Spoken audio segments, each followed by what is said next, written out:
Andrew Gray, d'ailleurs. Pourquoi Andrew Gray? Gray, En fait, c'est un petit rapport avec les cheveux, je crois. Hein. à l'époque. Non, en fait, à la base, quand j'avais lancé ma chaîne, je m'appelais Andrew is gay. Et en fait, je trouve que ça faisait trop sectaire, trop communautaire, t'as vu? Du coup, je me suis dit, je vais changer parce que je voulais pas, tu sais, qu'il y ait que les gays qui me suivent. Je voulais qu'il y ait aussi les hétéros, les lesbiennes et machin. Et je me suis dit, bah, en s'appelant Andrew is gay, déjà, bah, ça met une connotation et je trouvais ça pas très cool. Et du coup, en fait, je m'étais dit, c'était pile poil dans l'émission où je commençais à lancer mon émission Parlons cul. Et du coup, je me suis dit, tiens, Parlons cul, qu'est-ce que je pourrais faire? Et c'était l'époque où il y avait 50 nuances de Grey qui sortait, SM. Ah. Et en fait, je me suis dit, tiens, on peut faire un jeu de mots Andrew Grey, les cheveux gris et tout. Voilà. Donc ta chaîne YouTube, elle est LGBT. Et est-ce que je dis vrai quand j'annonçais en introduction que tu étais quand même un des premiers, peut-être même le premier hein, sur YouTube, à parler si ouvertement et si librement de la sexualité homosexuelle et lesbienne? Bah, en fait, l'idée de lancer ma chaîne, en fait, c'est parce qu'à l'époque, je suivais des chaînes, c'est comme Tyler Oakley ou Sogay, etc., là-bas. Et, tu sais, je parle bien anglais, mais des fois, je peux pas, genre, faire deux trucs en même temps. C'est où je me concentre sur la vidéo, ça, je fais autre chose, mais je peux pas faire les deux. Et du coup, je me suis dit, bah, tiens, je vais essayer de voir si je trouve pas une chaîne française qui parle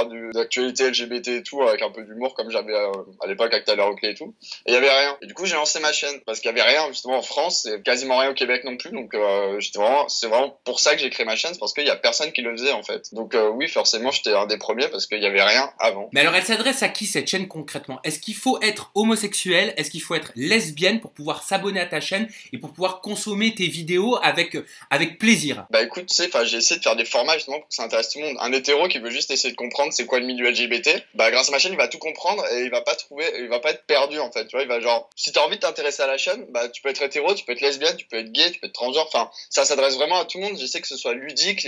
J'essaie de te parler un peu de la culture gay, tu vois, donc ça peut être intéressant même si t'es pas gay de connaître un peu la culture gay, la sexualité gay qui est quand même un peu différente de la sexualité hétéro, les bars gays, les environnements gays, les événements, les associations.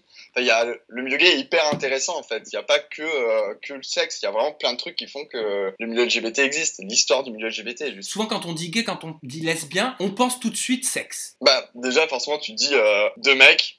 Cul, ok. Bah oui, c'est sûr, beaucoup de gens pensent que tout de suite, quand tu parles du milieu gay, c'est la sexualité. Et certes, j'ai une émission qui s'appelle Parlons cul où j'explique un peu la sexualité du milieu LGBT, entre hommes et entre gays et lesbiennes. Parce que j'ai Aurore qui fait des vidéos sur ma chaîne aussi où elle parle du milieu lesbien. Et j'ai une émission totalement où je parle de ça, mais après, toutes mes autres vidéos, je parle vraiment de tout, quoi. Genre comme des conseils sur les relations, des sketchs genre gay versus hétéro, dans la vie de tous les jours, de l'histoire du milieu. Enfin, je parle vraiment de tout. Et non, heureusement je parle pas que de cul parce que ça deviendrait vite chiant. Donc t'as un format qui s'appelle Parlons cul, c'est ça? Ouais. Mais alors, est-ce que tu t'autorises à parler de tout dessus? D'abord, est-ce qu'on peut parler de tout quand on est sur YouTube déjà? J'ai envie de te dire oui, mais en fait, non. Je prends un exemple tout con, c'est quand j'ai commencé à faire les Parlons cul, ça a vachement bien marché parce que forcément, dès que tu parles de cul, ça intéresse tout le monde, hein, évidemment. Et en fait, bizarrement, au bout de 6 mois que j'avais lancé l'émission, bah, mon référencement YouTube est genre à l'époque, tu tapais genre gay sur la barre de recherche, t'as toutes mes vidéos qui apparaissaient. Maintenant, tu tapes gay, j'apparais plus du tout. Même dans les suggestions et tout. Donc en fait, ta chaîne, en fait, elle va pratiquement passer en contenu moins de 18, alors que dans mes vidéos, il y a rien de choquant, hein, tu vois, je parle de cul, mais je montre rien, j'explique et je fais de l'humour. Donne-nous un exemple. Pour tous ceux qui ne connaissent pas encore ta chaîne, par exemple, dans Parlons cul, tu parles de quoi? Quels vont être les sujets, les thèmes abordés et comment est-ce que tu vas les aborder? Actif-passif, par exemple,